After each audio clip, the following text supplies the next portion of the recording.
힘드네요. IMF는 아니잖아요. 태국, 인도네시아 IMF 돈 받고 어떻게 되는지 아시죠?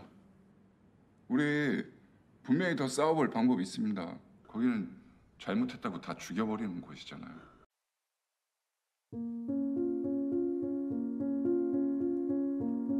Film ini bersetting di Korea Selatan tahun 1997. Pada tahun itu tingkat kesejahteraan di Korea bisa dibilang tinggi. Hasil survei mengatakan 85% orang Korea Selatan mengaku berada di kalangan ekonomi menengah. Industri-industri berkembang, pendapatan per kapita nasional di atas 10.000 won. Presiden Korsel bahkan ingin Korea Selatan ikut dalam organisasi internasional untuk kerjasama dan pembangunan ekonomi. Namun di belahan dunia lain yaitu Amerika, di kantor Wall Street, seorang analis mengirimkan pesan kepada para investor untuk meninggalkan Korea Selatan secepat yang mereka bisa. Pesan itu pun disampaikan melalui broadcasting email. Sementara itu, film ini menceritakan seorang wanita bernama Han Si-yoon. Dia adalah seorang analis keuangan dari Bank Negara Korea, kalau di negara kita seperti Bank Indonesia. Waktu itu dia pergi bekerja seperti biasa. Ketika di kantornya, dia dipanggil oleh atasannya, Gubernur Bank Korea yang dipanggil konselor. Han dipanggil karena dia membuat laporan analisis tentang keuangan negara. Gubernur bertanya apakah analisanya itu serius. Han pun gak ngomong apa-apa namun matanya berbicara. Han sempat kesal karena laporan itu udah 10 hari menganggur di mejanya konselor. Karena konselor terlalu sibuk dalam RUU Reformasi Keuangan. Konselor pun mengakui kesalahannya. Han kemudian menyarankan untuk rapat dengan para staf presiden untuk urusan ekonomi. Konselor pun segera menelpon. Setelahnya, Han memanggil semua tim inti yang berada di divisinya untuk menyiapkan segala data karena dia akan berangkat untuk meeting penting. Gak tanggung-tanggung, Han meramalkan Korsel akan menuju kebangkrutan jika pemimpin negara ini gak mengambil tindakan. Sementara itu, film ini juga menceritakan seorang pria bernama Gapsu. Dia adalah pemilik pabrik kecil yang memproduksi alat-alat makan seperti mangkok dan sendok. Waktu itu temannya mengatakan bahwa mereka mendapatkan tawaran untuk memasarkan mangkok mereka di Midopa, sebuah supermarket terbesar di kota. Tentu aja Gapsu senang banget mendengarkan tawaran tersebut. Di lain tempat, ada seorang pria bernama Jung Hak. Dia adalah manajer di Merchant Bank Corporation Korea. Waktu itu dia baru memimpin perekrutan karyawan baru untuk perusahaan bank. Namun, ketika di BIS, dia melihat ada beberapa pembatalan aliran dana dalam jumlah besar dari investor luar negeri, dan itu nggak cuma satu investor aja. Di saat yang sama, dia mendengarkan siaran radio di BIS tentang keluhan-keluhan masyarakat yang menggambarkan ekonomi sedang sulit. Seperti gaji karyawan yang belum dibayarkan atau pelanggan toko yang sepi. Jung Hak pun bertanya pada sang supir di mana stasiun radio tersebut. Setelah dari bekerja, dia pun menyempatkan diri untuk datang ke sana. Kembali ke ibu kota, ketika Han dan konselor sampai kantor pemerintahan, mereka langsung bertemu dengan sekretaris presiden. Dia pun menyadari bahwa keadaan ini nggak bisa dibiarkan dan sedikit marah karena konselor tidak memberitahunya lebih cepat. Sekretaris presiden pun bertanya apa yang harus mereka lakukan. Han menyarankan untuk mengumpulkan seluruh pejabat kunci di kementerian. Jadi singkatnya mereka pun rapat bersama Wakil Menteri Keuangan bernama Woo Jin dan Kepala Kebijakan Fiskal bernama Min Sang. Han Si-yoon langsung menyampaikan keadaan ekonomi di Asia Tenggara. Investor asing udah menarik keluar uang mereka dari negara-negara besar seperti Hong Kong, Malaysia, Indonesia, dan banyak negara lainnya. Baru-baru ini juga kejadian di Korea Selatan karena skandal perusahaan baja Korea yang bernama Hanbo dan bangkrutnya Kia Motors membuat investor meragukan kemampuan Korsel dalam memanajemen krisis. Nilai mata uang won terus turun dan cara pemerintah dalam mempertahankannya dinilai menggunakan cara yang salah. Saat itu, cadangan devisa ada di angka 16 miliar won. Namun, karena para investor menarik dana mereka dan nilai mata uang won terus turun, maka jumlah yang sebenarnya bisa dianggap hanya di bawah 9 miliar won saja. Karena hal itu, pemerintah nggak bisa menjamin kegiatan ekspor-impor bisa berjalan dan itu artinya Korsel diambang kebangkrutan nasional. Han Si-yoon mengatakan jika analisanya benar, waktu yang tersisa hanya kurang dari 1 minggu. 수출과 수입을 정부가 보증하지 못한다는 국가부도, 대한민국 국가부도까지 남은 시간은 일주일입니다. Setelah meeting tersebut, mereka berlima pergi menemui presiden. Sekretaris utama mengatakan mereka harus menjelaskan kepada presiden dalam bahasa yang mudah. Han mengatakan negara menghabiskan pinjaman luar negeri seperti air mengalir, karena itulah mereka akan bangkrut. Presiden sendiri waktu itu tengah pusing karena skandal korupsi terbesar perusahaan Bajaj Hanbo juga melibatkan anaknya sendiri yang saat ini tengah ditahan. Presiden gak mau tahu dan minta itu diselesaikan karena dia baru aja mengatakan kalau ekonomi Korsel masih kuat di depan media. Suatu hari di kantornya, Jung Hak menulis surat pengunduran dirinya dari Merchant Bank. Dia ingin menjalankan perusahaan investasinya sendiri karena menurut analisisnya, dia yakin kalau Korea Selatan akan segera bangkrut. Hal itu pun ditertawai oleh rekan dan bosnya. Namun dia nggak peduli dan tetap dengan pemikirannya. Dia pun mendirikan usahanya sendiri. Dia menelpon klien-klien potensial untuk dia undang supaya mereka bisa mendengarkan presentasinya selama 1 jam. Setelah berjam-jam menelpon, akhirnya ada juga yang bersedia ingin mendengarkan. Singkatnya, Jung Hak pun berhasil mengumpulkan beberapa calon investor. Mereka adalah orang-orang yang Jung Hak bantu ketika berperan sebagai penasehat keuangan untuk mereka. Jadi dalam presentasinya, Jung Hak mengatakan dengan yakin kalau Korsel akan bangkrut dalam waktu 1 minggu. Jung Hak memberikan gambaran kenapa Korsel bisa bangkrut. Perusahaan besar di Korsel mengambil pinjaman melalui bank asing, kemudian mengamankan pinjaman mereka dengan meminjamkan lagi ke peminjam lain hingga turun ke skala yang kecil. Jika bisnisnya berhasil, hutang bisa ditagih, modal kembali, dan bisa mendapatkan keuntungan. Tapi yang terjadi hari ini di Korea Selatan, ekonomi rungkat, dan itu akan mengacaukan sistem kepercayaan yang selama ini dibangun. Investor menarik dana mereka sehingga devisa negara menurun dan mata uang won akan melemah. Ini hanyalah masalah bom waktu dan akan meledak dalam 1 minggu lagi. Jung Hak mengatakan tanda-tanda kehancuran ini udah jelas dan pemerintah nggak mungkin mau memberitahu rakyatnya. Jung Hak pun memperlihatkan surat-surat yang dia dapatkan dari stasiun radio tentang masyarakat yang mengeluh keadaan ekonomi yang sulit dan itu terjadi di berbagai wilayah. Dari presentasi itu, nggak sedikit orang-orang itu pergi meninggalkan Jung Hak. Hanya 2 orang saja yang bertahan. Seorang wirausaha muda bernama Hyun Soo dan pengusaha bernama Chang Song.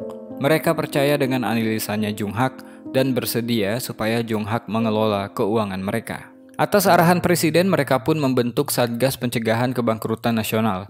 Ketika meeting untuk membahas langkah apa yang harus dilakukan, Han Si-yoon menyarankan bahwa mereka harus memberitahu kepada masyarakat karena masyarakat punya hak untuk tahu tentang situasi saat ini. Tapi hal itu ditolak mentah-mentah oleh Woo Jin karena itu akan menimbulkan kepanikan yang gak perlu. Di samping itu, kalau mereka memberitahu ketidaksiapan mereka menghadapi krisis, maka itu akan menguntungkan pihak oposisi. Apalagi pemilu akan dilakukan tahun depan. Han Si-yoon kesal banget. Bisa-bisanya Woo Jin bicara politik dalam situasi genting seperti ini. Namun sayang, sekretaris presiden setuju pada Woo Jin dan memilih untuk diam dari wartawan dan orang-orang di sektor keuangan. Selesai meeting, Han membujuk sekretaris untuk tetap memberitahukan masyarakat. Paling tidak mereka bisa menyelamatkan usaha-usaha kecil yang punya keuangan sehat dengan bisnisnya berjalan. Namun lagi-lagi Woo Jin mementahkan saran tersebut. Benar aja, di tempat lain, pemilik supermarket Midopa bernama Lee mendatangi Merchant Bank untuk mendapatkan pinjaman. Sebagai dokumen untuk pinjamannya, dia pun mendapatkan surat sanggup bayar atau yang disebut dengan promes. Setelahnya, Lee menemui Gapsu dan temannya. Dia menawarkan kontrak kerjasama untuk menjual mangkoknya Gapsu di supermarketnya. Namun bukannya memberikan uang tunai, dia hanya memberikan surat promes tersebut kepada mereka. Artinya, dia akan membayar ketika kerjasamanya berjalan. Awalnya Gapsu nggak mau karena pabriknya hanyalah pabrik kecil. Namun temannya menekankan bahwa beginilah caranya berbisnis zaman sekarang. Setelah Lee pergi, Gapsu dan temannya berdiskusi. Kalau di kerjasama ini hanya dengan surat promes, gimana mereka mau bayar vendor dan karyawan mereka untuk memenuhi jumlah permintaan supermarket Midopa? Temannya Gapsu mengatakan mereka akan membayar ketika Mr. Lee membayar mereka ketika surat promes itu jatuh tempo. Sesimpel itu. Akhirnya Gapsu dan temannya pun menandatangani surat kontrak kerjasama. Ketika di rumahnya, Gapsu menceritakan pada istrinya kalau mangkoknya akan dijual di supermarket Midopa dengan nilai 500.000 won. Tentu aja itu akan mendongkrak ekonomi rumah tangga mereka, apalagi anak mereka akan masuk ke perguruan tinggi. Di TV, berita tentang krisis ekonomi ditepis mentah-mentah oleh pemerintah. Bahkan diberitakan ekonomi tengah masuk ke masa pemulihan setelah skandal korupsi pabrik Hanbo Steel dan masih menjadi salah satu 15 negara dengan ekonomi terkuat di dunia. Tanggal 18 November 1997, walaupun pemerintah Korea memilih untuk diam, Tapi media luar negeri udah memberitakan tentang ekonomi Korea dan membuat rumor beredar lebih ganas. Han Si-yoon masih ingin masyarakat mengetahui hal ini. Jadi dia menyuruh timnya untuk mengumpulkan bukti-bukti pendukung supaya para petinggi yang bodoh dan malas itu nggak bisa membantah. Dia bersama timnya pergi untuk mengadakan inspeksi dadakan ke perusahaan perbankan. Di situ didapat kalau beberapa bank meminjamkan Hanbo Steel uang yang lebih besar dari modal yang mereka punya. Apalagi pengaturan untuk pinjaman bank dibuat oleh putra presiden sendiri. Di situ ditemukanlah fakta bahwa bank meminjamkan uang secara membabi buta. Politisi melobi untuk mengakomodasi, proses audit tidak berjalan, dan perusahaan menjalankan bisnis tanpa mempertimbangkan profitabilitas. Semua itulah yang mengaktifkan bom waktu untuk Korea Selatan. Sementara Han Si-yoon bekerja, Woo Jin dan Min Sang pergi ke konglomerat nomor 1 di Korea Selatan yang waktu itu tengah sakit. Jadi dia pun mengirim anaknya, sang pewaris, untuk mendengarkan informasi yang disampaikan oleh Woo Jin. Daripada memberitahu masyarakat tentang ancaman kebangkrutan negara, Woo Jin memberitahu kabar itu pada orang kaya ini. Apalagi supaya mereka bisa lebih cepat mengamankan kekayaan mereka, dan bisa dibilang ini adalah usaha Woo Jin untuk balas budi karena konglomerat ini yang memberikan sumbangan dana untuk pemilihan mendatang. Sementara di tempat lain, Jung Hak dan 2 investornya pergi untuk membeli dolar. Saat ini nilai tukar 1 dolar adalah 800 won. Jung Hak memprediksi nanti 1 dolar akan bisa mencapai 2000 won. Selain itu, mereka ingin membeli saham. Akhirnya Jung Hak pun keliling dengan membeli dolar. 19 November, nilai tukar langsung naik menjadi 909 won. Pasar saham anjlok. Orang asing menjual saham mereka hingga mencapai 580 juta dalam 1 bulan ini. Investor asing membuang saham, mata uang won melemah. Semua transaksi valuta asing pun langsung dihentikan pagi itu. Layanan penukaran uang pun juga ditutup. Semua sektor panik, mulai dari kantor falas hingga ke kantor kementerian. Woo Jin menyarankan pada bawahannya untuk tidak memberikan keterangan apa-apa pada wartawan yang menelpon mereka untuk meminta penjelasan. Ditambah lagi, berita di TV mengabari kalau krisis keuangan di Asia Tenggara kembali memberikan pukulan. Mulai dari Thailand, Filipina, Indonesia, dan Hong Kong akan mengancam pasar keuangan Korea Selatan. Supermarket Midopa pun akhirnya mengumumkan kebangkrutannya. Tentu aja kabar itu seperti memberikan pukulan keras untuk Gapsu. Gak tanggung-tanggung. Hutang Midopa saat itu mencapai 827 juta won. Mr. Lee nggak bisa dihubungi. Dia pun langsung pergi ke Midopa. Ternyata banyak juga orang-orang yang senasib seperti Gapsu. Waktu itu Mr. Lee mencoba kabur. Dia pun segera dikejar oleh orang-orang ini. Mr. Lee meminta waktu karena dia sedang mencari suntikan dana. Di kementerian, mereka pun mulai mendata perusahaan-perusahaan yang mengumumkan kebangkrutan. Gak hanya itu, beberapa perusahaan besar juga bangkrut. Bahkan pemiliknya ada yang bunuh diri terjun dari atas jembatan, dan itu disaksikan sendiri oleh Han Si-yoon yang lagi terjebak macet di sana. Di hari itu ada 20 perusahaan besar yang bangkrut dan ratusan perusahaan kecil mengalami hal yang sama.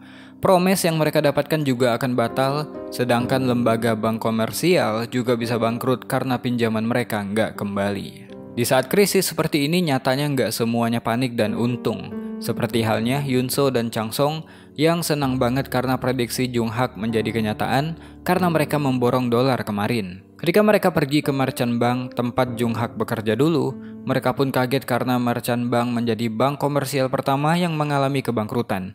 Yoon So pun mengalami euforia. Dia senang melihat orang lain menderita dan itu membuat Jung Hak kesal banget. Jung Hak mengatakan momen ini memang bisa mengubah hidup, posisi, dan status mereka. Tapi Jung Hak juga nggak mau terlalu bersemangat untuk memanfaatkan krisis ini. Sementara itu karena keadaan makin gawat, kementerian pun rapat kembali. Kali ini Woo Jin menyarankan untuk meminjam dana pada International Monetary Fund atau IMF yang merupakan bagian dari PBB. Tapi IMF bukanlah bank. Jika Korea Selatan meminjam pada IMF, maka IMF akan ikut terlibat dalam menjalankan ekonomi Korea Selatan. Han Si-yoon juga mengatakan IMF akan memberikan syarat perjanjian yang biasanya nggak masuk akal dan juga akan mengambil alih ekonomi mereka. Han punya solusi dengan pinjaman luar negeri sebesar 10 miliar won pada bank-bank yang dikelola oleh pemerintah Jepang, Amerika, dan juga negara Eropa. Tapi Woo Jin malah tertawa keras. Karena nggak ada gunanya 10 miliar won ketika Korea Selatan punya hutang 100 miliar won. Woo Jin pun bicara tentang kebangkrutan negara dan IMF adalah satu-satunya solusi. Woo Jin juga mendiskreditkan Han Si-yoon sebagai perempuan yang sebenarnya nggak bisa duduk bersama karena berpikir secara emosional. Setelah meeting tersebut, Sekretaris Presiden mengabari kalau keputusannya adalah mereka akan mengusahakan apapun dan IMF bukanlah solusi dalam masalah ini. Han pun disuruh menghubungi Jepang, walaupun terlambat mereka akan menyelesaikan masalah ini satu per satu. Di lain tempat, Gapsu pasrah banget melihat cek dari Midopa yang gak akan bisa dicairkan. Selain itu mereka udah terlanjur punya hutang membeli bahan baku sebesar 350.000 won. Tentu aja jika mereka gak bisa bayar tepat waktu, mereka bisa dipenjara. Gapsu menyuruh temannya untuk mengumpulkan aset, bahkan menjual rumahnya jika diperlukan. Setelah membeli dolar, Jung Hak dan 2 orang investornya memutuskan untuk membeli properti. Banyak banget orang-orang menjual rumah mereka dengan harga yang miring. Jung Hak mengatakan dia akan membeli semuanya, namun sebagai gantinya dia ingin harga belinya ditekan lagi di bawah 10-15%. Setelah belanja properti, mereka bertiga pun makan malam mewah di sebuah restoran. Jung Hak ditanya apakah pemerintah akan melibatkan IMF. Jung Hak dengan yakin pemerintah bakalan meminta bantuan IMF karena mereka nggak akan merugikan perusahaan besar dan para konglomerat. Bantuan IMF akan mereka terima untuk melakukan restrukturisasi. Namun pemerintah pastinya menyangkal dan Jung Hak tahu dirinya nggak akan bisa ditipu. Di rumah, istrinya Gapsu melihat daftar hutang suaminya. Dia pun menyemangati bahwa badai pasti akan berlalu. Gapsu benar-benar nggak bisa tidur pada malam itu. Tanggal 20 November, cadangan devisa kian menipis dan nilai tukar mata uang udah menyentuh 1076 won. Perombakan kabinet diadakan.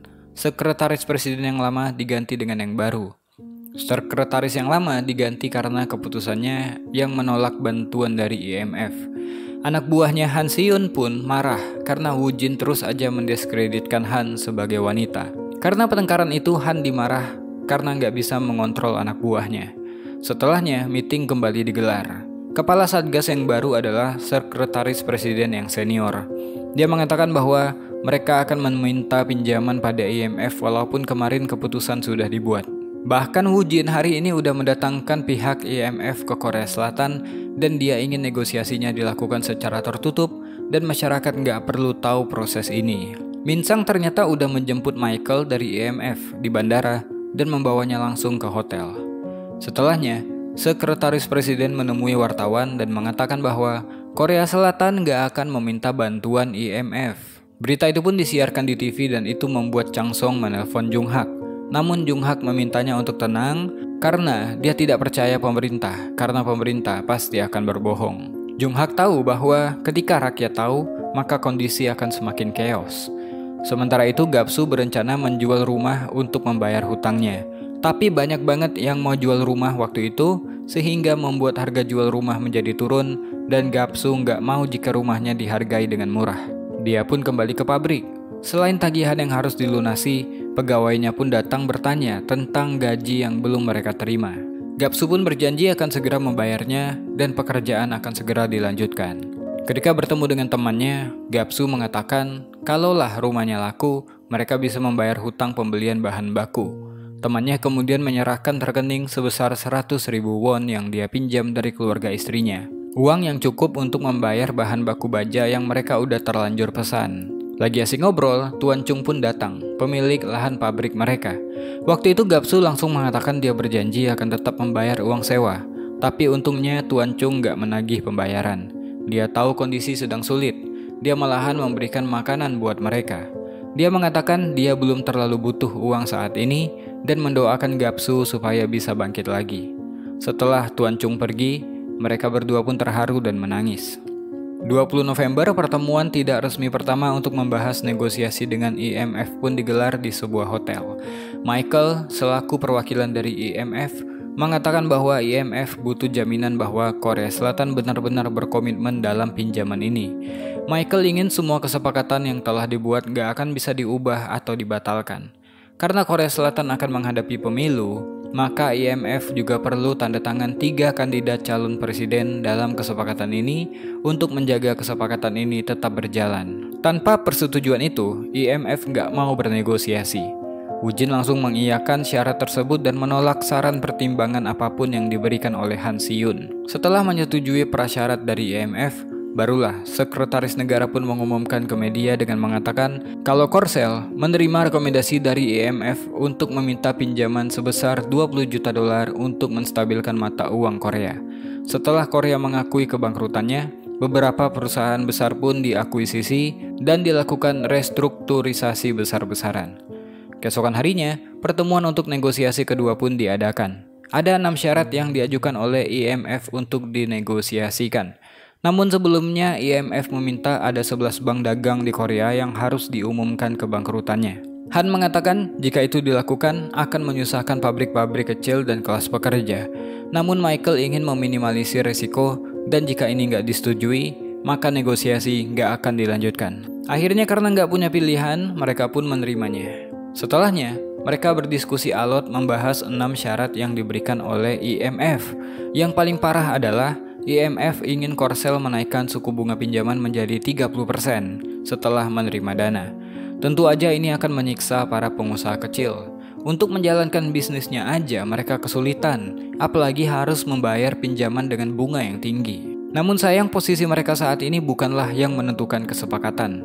IMF juga ingin pasar saham dibuka untuk investor asing dan dibuka sebesar 50%. Orang asing juga bisa mendirikan perusahaan sekuritas di Korea Selatan. Lagi asik berdiskusi, ada breaking news mengatakan bahwa peringkat Korea Selatan di pasar obligasi dunia kini berada di peringkat B-. Artinya, mata uang won hampir nggak ada lagi harganya. Ketika itu Michael memberikan waktu untuk pihak Korea Selatan menentukan keputusan yang tepat terhadap situasi ini. Ketika lagi sendiri, Han mencoba untuk memikirkan perhitungan terbaiknya. Namun di titik itu dia udah nggak bisa memikirkan apa yang terbaik untuk negaranya. Waktu itu dia stres banget. Namun tiba-tiba dia ingat ketika rombongan Michael tiba di hotel, di belakangnya ada wakil sekretaris Amerika yang bernama Brown Martin. Bisa jadi semua ini juga ada campur tangan Amerika lewat Brown Martin ini. Di pertemuan negosiasi berikutnya, mereka membahas tentang PHK massal yang menjadi salah satu syarat dari IMF. Hal itu membuat Han Si-yoon langsung berdiri dan bertanya, kenapa wakil sekretaris Amerika berada di sini? Ditambah lagi, syarat dari IMF seperti tidak mencerminkan prinsip IMF itu sendiri. Membuka 50% pasar bebas untuk orang asing, menaikkan suku bunga sampai melakukan PHK massal. Han berpikir itu ada campur tangan Amerika di dalam negosiasi mereka. Merasa tersudutkan, Michael pun tiba-tiba memberikan prasyarat kembali. Dia meminta kepada sekretaris negara sebagai kepala tim negosiasi Korea, apakah mereka menginginkan IMF pulang atau mengeluarkan anggota tim Korea Selatan yang gak mau negosiasi. Han kemudian membujuk untuk menghentikan negosiasi demi rakyat Korea Selatan, tapi mereka malah memilih untuk mengeluarkan Han Si-yoon dari sana. Di tempat lain, Gap-soo ke kantor polisi. Temannya kini mendekam di penjara karena nilai tukar uang yang udah naik 2 kali lipat. Uang 100.000 won kemarin jadinya gak bisa dipakai untuk membayar bahkan setengah dari tagihan belanja bahan baku. Perusahaan Mr. Lee juga mengumumkan kebangkrutan sehingga surat promes yang mereka kantongi udah gak ada nilainya selain hanya selembar kertas. Alhasil pabriknya pun ditutup, semua asetnya juga disita. Gap-soo pun pulang dengan pikiran kosongnya.